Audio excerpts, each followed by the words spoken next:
What's up, Moyo tribe? Yesterday I talked about how you can disagree with someone but still not dishonor them. I talked about the importance of honoring people because of who they were created by. And in our life, every day we have lessons that are taught to us. Sometimes we learn from those lessons, and sometimes we just ignore them and don't even realize a lesson's being taught. Well, a lesson was taught to me last night, and I saw the lesson and I took it to heart. And it has to do with honor, and it has to do with what I talked about yesterday. My son Corbett played his last soccer game for the Hilldale Hornets. They played in the state semifinals and lost to a really good Clinton team. And these were two teams that were fighting against each other.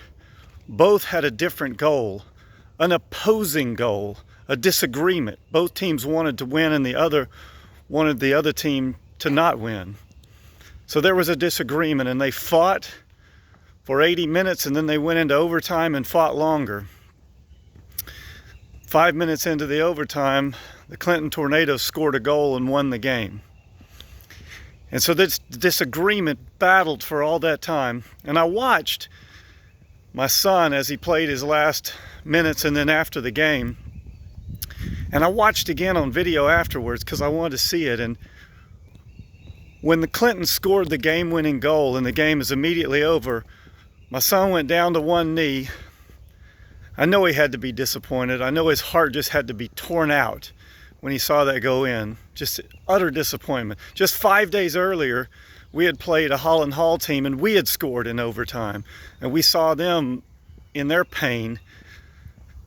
And my son went to his knee, stayed down for just a few seconds, stood up, bowed his head over, and then immediately turned and walked to the other team, who was celebrating, jumping up and down, ecstatic.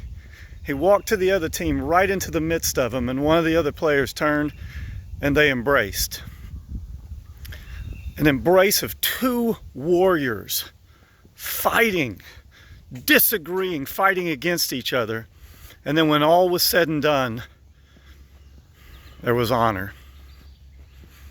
There was honor on that field. And I looked at that and I said, in my life, there are people I disagree with and I fight against, and I have my own opinion and they have their own opinion. But do I have the strength of spirit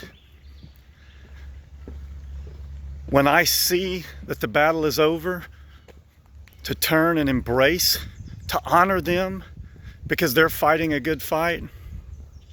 So proud of Corbett in that moment,